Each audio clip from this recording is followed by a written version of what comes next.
She called me a traffic cop for corn. Every railroad dispatcher and barge captain on the Missouri River had my cell number memorized. That's what Meredith Ellsworth said about me on a company-wide Zoom call. 214 employees watching. She had a slide deck. The word frictionless appeared 11 times. I counted. I was standing in the rain at a BNSF siding outside Atchison, Kansas, when I read the restructuring PDF on my phone. 6:47 a.m. September 3rd, a Tuesday. 41 degrees and falling. I had diesel on my boots and a 200-car manifest in my back pocket that I'd been reconciling since 4 a.m. The PDF was 3 pages. My name appeared once, on page 2, under Positions Eliminated, effective immediately. No phone call, no heads up from Frank. Just a PDF pushed to my inbox at 6:31 a.m. while I was making sure 92 million bushels of grain had somewhere to go. 16 years. That's what it added up to. 16 years of building a logistics network that moved $3.4 billion in agricultural commodities through a system no algorithm could map because the system wasn't infrastructure. The system was trust. And Meredith Ellsworth, who was 25 years old, who had 7 months of experience at a meal kit logistics startup that folded before Christmas, who got her seat because her Uncle Frank chaired the board, decided that trust was analog, obsolete, friction. She scheduled a Zoom for 10 a.m. that same morning. I was back at the office by then, still in the same wet jacket. I logged in from my desk. She was sitting in the conference room on the 3rd floor, flanked by 2 consultants from a firm I'd never heard of. Her laptop was open. Her nails were perfect. She read from a script. I could see her eyes tracking left to right. Heartland's logistics function has operated on personal relationships for too long. We're transitioning to an algorithmic dispatch platform that will optimize car allocation, barge scheduling, and elevator throughput in real time. She looked into the camera. This means Wallace Pruitt's position as VP of Grain Logistics is being eliminated, effective today. 214 people on that call, people I'd worked beside for 16 years, dispatch coordinators, elevator managers, the woman in accounting who tracked my demurrage reconciliations, all of them watching. She asked if I had any questions. I looked at the camera, held her eyes through the screen. 1 second, 2, 3. Then I stood up, buttoned my jacket, and walked out of frame. I didn't say a word, not one. I drove home in the rain. The wipers needed replacing. They'd needed replacing since April. I'd been too busy with the spring planting loadouts to stop at the auto parts store. That kind of thing used to make me laugh. Not that day. Now here's the part I need you to understand. What Meredith didn't know, what nobody in that boardroom understood, was that Heartland's entire logistics operation existed inside relationships that had no documentation, no database entry, no API endpoint. Every car allocation I secured during Harvest Crush, every priority barge slot I locked down when the river dropped to 9 feet, every short-line dispatcher who picked up my call on the first ring at 2 a.m., that was 16 years of showing up, keeping my word, and never once lying about a loading window. You can't install that from a slide deck. You can't subscribe to it for $40,000 a month from a consulting firm in Chicago. I'm telling you this because what happened to Heartland after that Zoom call still makes me shake my head. Stay with me. I should tell you how I ended up standing in the rain at a rail siding at 4 a.m. in the first place. Before Heartland, I was Army, 10 years, Transportation Corps. I came in as a second lieutenant out of ROTC at Kansas State and spent a decade coordinating supply convoys across 3 continents, Korea, Kuwait, Germany.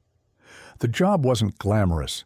You moved fuel, food, ammunition, and vehicle parts from point A to point B across terrain that didn't want to cooperate, through bureaucracies that wanted to cooperate even less.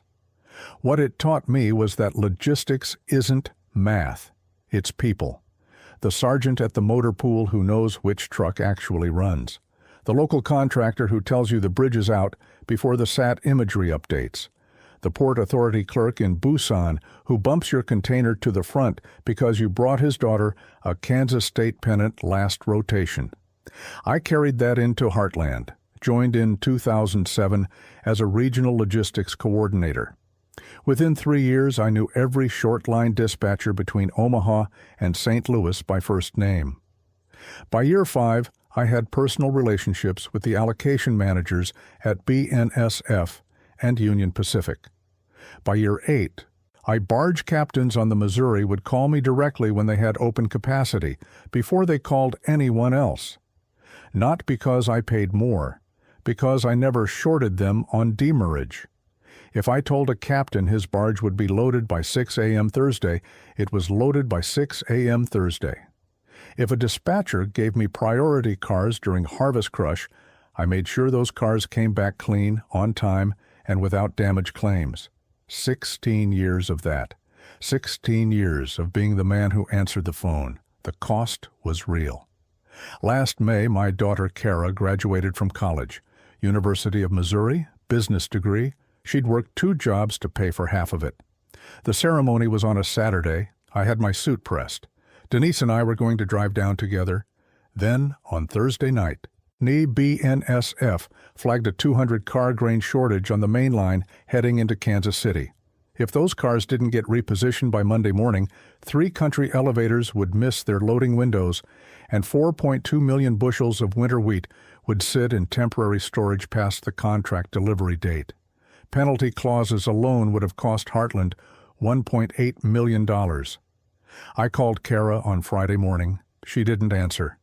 I left a voicemail, told her I was proud of her, told her I'd make it up to her. Denise went alone. She sent me a photo from the ceremony, Kara in her cap and gown, squinting against the sun, holding her diploma with both hands. I looked at that photo on my phone at 11 p.m. Friday night, sitting in a BNSF yard office in Topeka, eating a gas station sandwich, waiting for a dispatcher named Earl Morrison to confirm that 114 hopper cars had been rerouted to the Salina subdivision. Earl confirmed at 11:47 p.m. I saved the photo to my home screen. 6 weeks after the graduation, Denise handed me divorce papers. She'd had them drawn up by an attorney in Overland Park. She set them on the kitchen table on a Sunday evening. No shouting, no accusations. She just set them down and said, "I don't know who you are anymore, Wallace." I looked at the papers. I looked at her. I didn't argue. She wasn't wrong, but she didn't file them. 3 days later, I came home and found her sitting at the kitchen table with the papers still there, unsigned. She was holding a coffee mug with both hands. She looked at me and said, "You look like you haven't slept in a year." I hadn't. Not well. She put the papers in a drawer. Not forgiveness. Just a pause. A woman deciding whether the man she married still existed somewhere under the diesel fumes and the missed voicemails. That drawer stayed closed, but I knew it was there. Every morning I left the house at 4 a.m., I knew those papers were in the second drawer of the hallway credenza, right next to the envelope with Kara's graduation photo. There's a night I haven't told anyone about. 2 weeks after Denise pulled the papers back, I was sitting in my truck in the Heartland parking lot at 1 a.m., engine off. Lot empty, just the sodium lights buzzing above the loading dock. I had my hands on the steering wheel and I couldn't make myself turn the key. Not toward home, not toward the highway. I just sat there. 15 minutes, maybe 20, looking at the building I'd given everything to through a windshield streaked with bug dust. Then I turned the key and drove home. That's the man Meredith Ellsworth fired over Zoom with a PDF and a slide deck. Now let me tell you what she didn't know. The Missouri River Grain Logistics Network doesn't run on software. It runs on a handshake economy that took me 16 years to build, and every relationship in that economy had one thing in common. My cell phone number, Earl Morrison, at the BNSF yard in Topeka. He'd been dispatching grain cars for 22 years. He didn't use the Heartland dispatch portal. He called me, personally. Every Tuesday and Thursday during harvest, we'd spend 40 minutes on the phone going over car availability, yard congestion, crew changes, weather delays. Earl knew which engineers would push a unit train through a yellow signal and which ones wouldn't. That knowledge wasn't in any system. Pete Calloway ran barge operations for Missouri River Transport out of Jefferson City.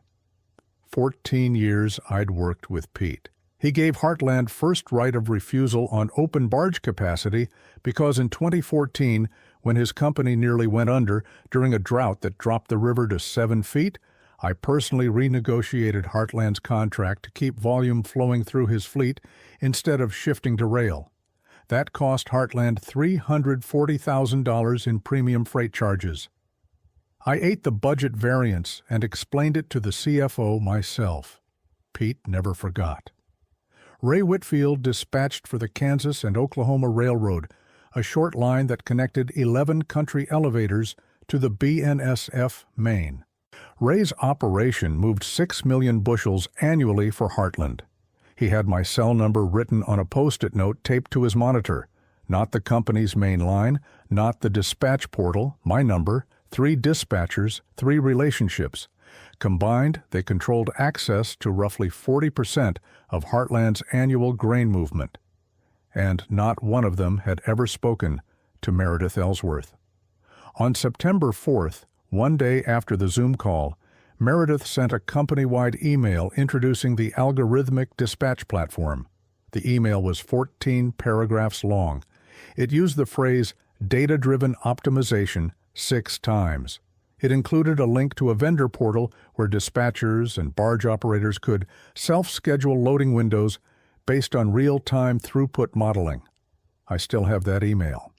I read it sitting at my kitchen table with a cup of coffee. Denise was across from me, reading over my shoulder. She looked at me. "They think a website is going to replace you calling Earl at midnight." I took a sip of coffee. "They do." "What's going to happen?" I set the mug down. "Harvest starts in 11 days. 11 days. That's what Meredith had.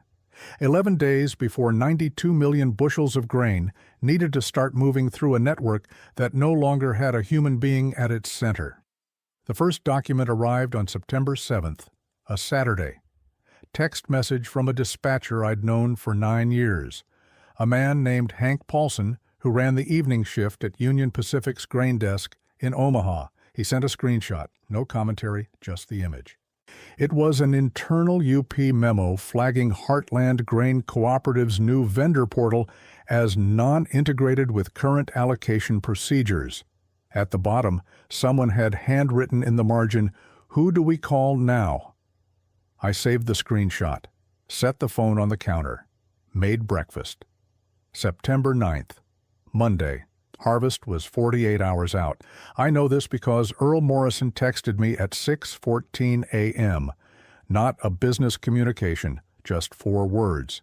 "You doing okay, Wallace?" I wrote back, "I'm good, Earl, thank you." He didn't text again, but he also didn't log into Heartland's new dispatch portal. I know this because on September 10th, Meredith's office sent an email to all external logistics partners, railroads, barge companies, short line operators, reminding them that all scheduling must now be conducted through the Heartland Dispatch Optimization Platform. The email was CC'd to 41 addresses. I received a forwarded copy from someone inside Heartland whose name I won't share. The email had a tracking pixel embedded. By September 12th, the platform showed that 3 of 41 recipients had logged in. 3. That's a 7.3% adoption rate for a system that was supposed to replace me. Now this is the part I've been waiting to tell you. September 14th, first day of harvest. Grain started flowing from the fields into country elevators across Kansas, Nebraska, and Missouri. Trucks lined up at dawn, augers running, grain pits filling. The clock was on. Every bushel sitting in temporary storage past its contract window triggered penalty clauses. Our every missed loading window at a rail siding meant cars sat empty. Every empty car meant a dispatcher somewhere had capacity going to waste, and dispatchers don't tolerate waste. They give those cars to someone who will use them. The first real failure hit at 3:47 p.m. on September 14th. An email went out from Heartland's new logistics coordinator, a 31-year-old named Drew Patterson, who'd been promoted from inventory analysis to Ray Whitfield at the Kansas and Oklahoma Railroad. The email requested priority allocation of 40 hopper cars to the Salina subdivision for Monday loading. Ray didn't respond. Drew sent a follow-up at 5:12 p.m., then another at 8:30 p.m.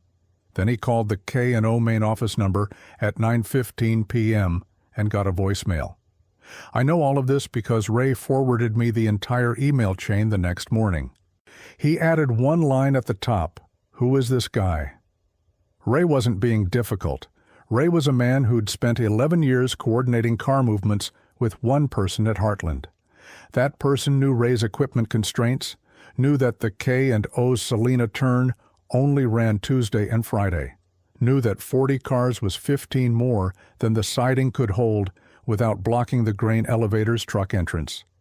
Knew that you didn't email Ray Whitfield, you called him before 7 a.m., and you started by asking about his wife's hip replacement. Drew Patterson didn't know any of that.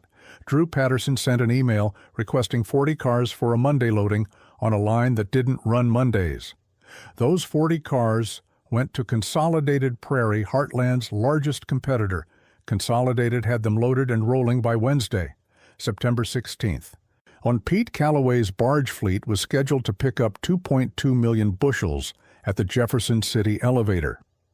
The new platform assigned a loading window of 6 a.m. to 2 p.m., 8 hours. For Pete, that was an insult. Not because it wasn't enough time, because nobody had called him to confirm river conditions. The Missouri was running at 11.4 feet that week, manageable, but the current below the Route 54 bridge created a drift problem that added 90 minutes to docking. I knew this because Pete had told me every September for 14 years. You didn't schedule a Jefferson City pickup without checking with Pete first. His captains wouldn't dock blind. Pete's fleet diverted to a competitor's elevator 9 miles downstream. 2.2 million bushels. Gone. One phone call could have prevented it. Nobody made the call. By September 20th, I had a folder on my laptop. I didn't plan it that way. The documents just kept arriving. Forwarded emails, screenshot text threads, a PDF of Heartland's demurrage invoice from BNSF showing $387,000 in idle car charges for the first week of harvest alone. That invoice was 3 times the normal amount. Earl Morrison had flagged the charges in an email to Heartland's new logistics team. The email went unanswered for 4 days. Earl called me on September 21st, a Saturday evening. I was sitting on the porch watching the sun drop behind the tree line west of the house. Denise was inside. The phone buzzed, and I saw Earl's name. "Wallace, I'm not supposed to be calling you." "I know." "Your company owes us $387,000 in demurrage. Nobody's returning my calls. I've got a regional VP asking me why Heartland's cars are sitting in 3 different yards with no pickup orders." "What did you tell him?" Silence. Then, "I told him the guy who used to handle this doesn't work there anymore." I let that sit. Then I said, "Earl, I appreciate the call. What are you going to do?" "I'm going to sit on this porch." He laughed, short, not happy. "You know they're going to lose the October allocation, right?" I knew.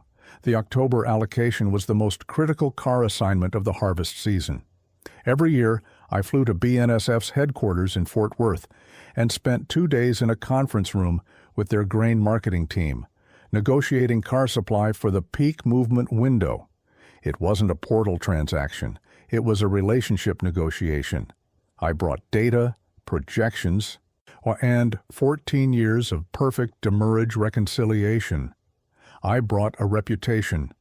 The allocation manager's name was Donna Mitchell. She'd told me once over bad coffee in the BNSF cafeteria that Heartland got priority because of one thing. You never lie to me about your loading windows, Wallace. Every other shipper pads by 2 days. You give me real numbers. Donna Mitchell hadn't heard from anyone at Heartland about October allocation. I knew this because she emailed me directly on September 24th. Subject line, "Still at Heartland?" I wrote back, "No." She wrote back 9 minutes later. That explains a lot. That email is still in my inbox. I never deleted it. By the end of September, my folder had grown. 14 documents, emails, invoices, text screenshots. One Zoom transcript that a contact inside Heartland sent me without commentary. The Zoom was from September 22nd, Meredith's weekly logistics review. I read the transcript at my kitchen table. Meredith opened the meeting by noting that platform adoption among external partners remains below target. Drew Patterson reported that car allocation requests were experiencing longer than expected response times from rail partners. The head of the grain trading desk, a man named Cliff Barlow who'd been at Heartland for 20 years, asked a single question. "Has anyone called these people?" Meredith's response, verbatim from the transcript, "The platform is designed to eliminate the need for individual outreach. That's the entire point of the transition." Cliff Barlow said nothing else for the rest of the meeting. I set the transcript down. Denise was across the table. She'd been watching me read. "How bad?" she said. "They lost the October allocation." She knew what that meant. Denise had listened to me prepare for that negotiation every year for a decade. She knew it took weeks of groundwork, calls, data, relationship maintenance. She knew it couldn't be recovered once it was gone. Who got it? Consolidated Prairie at a $2.10 per bushel freight advantage. She closed her eyes. Not sympathy for Heartland, just recognition of the scale. October hit Heartland like a train they didn't see coming, because the October allocation wasn't just about cars, it was the signal to the entire network. When BNSF gave your competitor priority cars at a better rate, every dispatcher on the Missouri River corridor read that as a credit rating downgrade. It meant the railroad didn't trust your volume anymore. It meant your loading windows weren't reliable. It meant every other carrier started hedging. Pete Callaway rerouted 14 million bushels to Consolidated's elevator network over the next 6 weeks. Not all at once. Barge by barge, contract by contract, each one a document I received as a forwarded PDF or a text from someone who thought I should know. November 3rd, Frank Ellsworth, board chairman Meredith's uncle, sent an internal memo to the executive team. I received a copy within 2 hours of its distribution. The memo acknowledged logistical challenges during the harvest transition and announced the creation of a logistics recovery task force. The task force was led by a consulting firm out of Minneapolis. Their hourly rate was $475. The memo did not mention my name. On November 18th, the consulting firm delivered their preliminary assessment. 14 pages. I have it. Someone inside Heartland made sure I had it.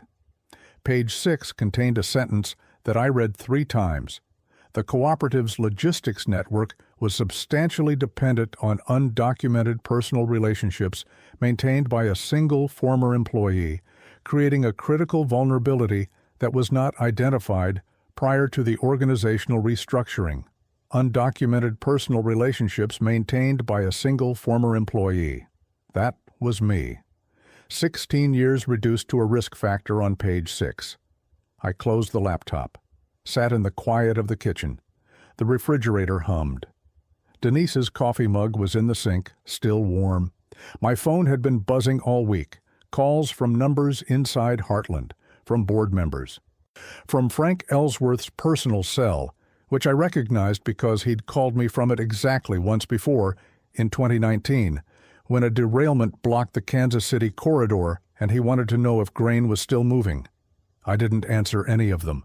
23 missed calls by November 20th.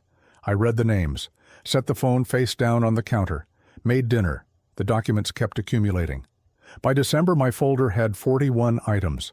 Demurrage invoices totaling $2.1 million, lost allocation reports, forwarded emails from dispatchers asking who they should call, a text thread between two barge captains that someone screenshotted and sent to me. One captain wrote, "Heartland's dead in the water." The other wrote, "Been dead since they cut Wallace." December 14th, a man named Tom Braddock called me. Tom was a grain trader I'd known for 12 years. Quiet guy, never wasted a word. He said he'd left Heartland 2 weeks earlier. Then he said something that made me set down my coffee. "There are people who want to build something new, Wallace. Railroads, barge lines, elevator operators. They've been talking, and every conversation ends the same way." I waited. "They want to know if you'd run it." I didn't answer right away. I looked across the kitchen at the hallway credenza, second drawer, the one with the divorce papers Denise never filed and the envelope with Kara's graduation photo. Then Tom said the words that changed everything. "They're calling it Prairie Meridian. They've got $1.8 billion in committed volume. The railroads are backing it. Pete Calloway's fleet is in. Earl Morrison personally vouched for the car allocation pipeline. They need a COO. They need you." I told Tom I'd call him back. Then I sat at the kitchen table for a long time. Denise came in around 8. She didn't ask what was wrong. She'd stopped asking that months ago. Instead, she opened the refrigerator, poured 2 glasses of iced tea, and set one in front of me. "Someone offered me a job," I said. She sat down. "Tell me." So I did, all of it. The committed volume, the backing, the equity stake, $54 million in personal equity built into the structure because the railroads and barge operators wanted me locked in. Not as a hired hand, as an owner. Denise didn't react the way I expected. She didn't calculate, didn't ask about benefits or relocation. She looked at me across the table, both hands around her glass, and said, "Will you be home for dinner?" I said, "Yeah." "Then call him back." I called Tom Braddock at 8:47 p.m. on December 14th and told him yes. January through March moved fast. Prairie Meridian filed incorporation papers on January 9th.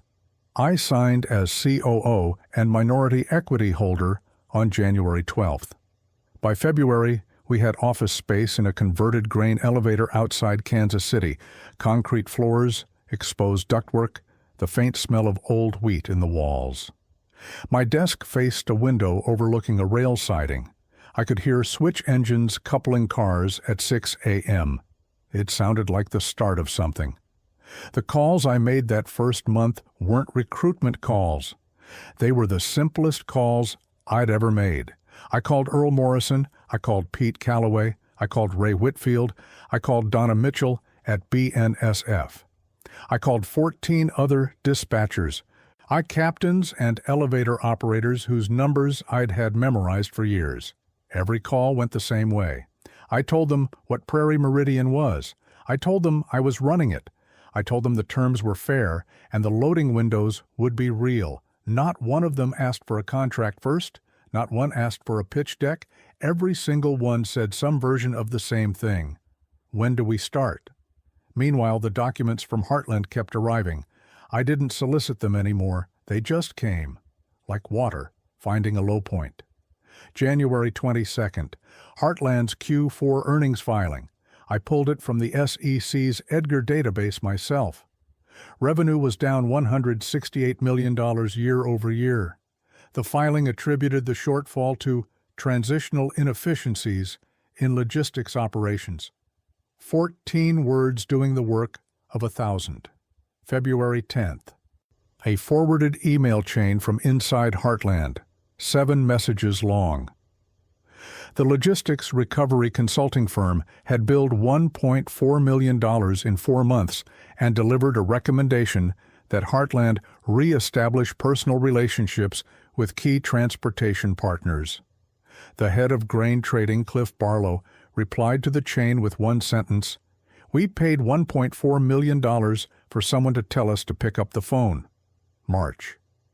The second harvest season under the new system. Spring planting logistics. Heartland needed fertilizer cars repositioned from Gulf terminals to Midwest distribution points. The window was tight. 3 weeks. I knew this because I'd managed that window for 16 years, and it required coordination with 4 different railroads, 2 barge lines, and a dozen terminal operators who all had competing priorities. Drew Patterson, still in the logistics coordinator role, attempted to manage the repositioning through the platform. On March 14th, a BNSF dispatcher I knew forwarded me an email Drew had sent requesting 120 hopper cars for a Tuesday arrival at a terminal that didn't accept Tuesday deliveries. The terminal operated Wednesday through Saturday. This was in the terminal's published schedule. Drew hadn't checked. Those cars sat idle for 5 days. Demurrage, $94,000, for one scheduling error on one corridor in 1 week. By the end of March, Heartland's cumulative logistics losses across 2 harvest seasons reached $410 million. That number came from their own internal audit, a document I received on April 3rd. Somebody highlighted the figure in yellow before sending it to me. $410 million. Because a 25-year-old with 7 months at a failed meal kit startup decided that trust was friction. April 8th, the document I'd been waiting for without knowing I was waiting for it. An email from Frank Ellsworth to the Heartland Board of Directors. Someone on that board made sure I saw it within the hour. The subject line read, "Leadership Change, Logistics Division." The email was 3 paragraphs. Frank announced that Meredith Ellsworth's position as VP of Strategic Operations was being eliminated. He cited a fundamental misalignment between the restructuring approach and the operational realities of commodity logistics. He thanked her for her service. The email did not mention the $410 million. It did not mention my name. It did not mention that his niece had dismantled in 7 months what I'd built over 16 years. But the final paragraph did contain one sentence that I read 4 times. The board acknowledges that institutional relationships in agricultural logistics cannot be replaced by technology alone, and that the cooperative failed to recognize the value of its most critical asset until that asset was no longer available. Its most critical asset. I closed the laptop, sat back in my chair. The morning light was coming through the window of my office at Prairie Meridian. I could hear a switch engine moving cars on the siding outside. The coffee on my desk was cold. I'd forgotten about it an hour ago. My phone buzzed. Frank Ellsworth's personal cell, the same number that had called 23 times in November and gone unanswered. I looked at the name, set the phone face down on the desk, let it ring out. I didn't need to answer. The documents had said everything. Meredith landed at a supply chain consulting firm in Chicago, mid-level associate position. I heard this from Tom Braddock, who heard it from a recruiter. She lasted 5 months before the firm restructured its own junior staff. After that, I stopped tracking. Frank Ellsworth stepped down as board chairman in June. The Heartland board brought in an outside CEO to manage the restructuring. The new CEO's first act was to dissolve the algorithmic dispatch platform. His second act was to call Prairie Meridian about a logistics partnership. My assistant took the message. I returned it 3 days later. We declined. Heartland's stock equivalent, they were a cooperative, so member equity units, dropped 34% over 18 months. Farmer members began shipping to competing elevators. 3 country elevators in the Heartland network closed by the following September. The consulting firm from Minneapolis sued for unpaid fees, $890,000 in dispute. Prairie Meridian's committed volume hit $1.8 billion in our first operating year. We moved 38 million bushels in our first harvest season alone. BNSF gave us preferred car allocation. Pete Calloway's fleet ran exclusively for our network. Earl Morrison called me every Tuesday and Thursday, same as before, same 40-minute calls, same weather updates and crew change reports, and the quiet rhythm of two men who trusted each other, doing the work that trust was built for. I was sitting at my desk on a Wednesday afternoon in October when Denise texted me a photo. Kara, standing outside a building in downtown Kansas City. She'd just accepted a job at an agricultural lending firm. Business degree from Mizzou, same one I missed her earning. I looked at that photo for a long time. Then I looked up from my phone at my office. The canvas bag I'd carried for 16 years at Heartland was leaning against the filing cabinet. Same bag, different desk, same work, my terms. Denise was at the ribbon cutting when Prairie Meridian officially launched.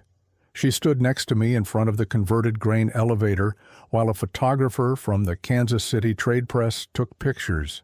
She held my hand. The same hand she almost let go. She didn't say anything profound. She just held on. That night, I was home by 5:30. We made dinner together. I didn't check my phone once. There's a thing about grain logistics that most people never think about. Grain doesn't care who moves it. It flows downhill, follows gravity, or fills whatever vessel you put under it. But the people who move the grain, the dispatchers, the captains, the engineers, the elevator operators, they remember who kept their word. They remember who showed up at the siding at 4 a.m. They remember who never lied about a loading window. You can build a platform to replace the grain. You can't build a platform to replace the man they trusted to move it. That's my story.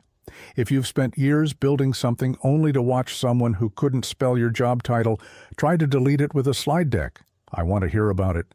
Tell me in the comments, and if this one stayed with you, subscribe and hit the bell. I'll be here next time.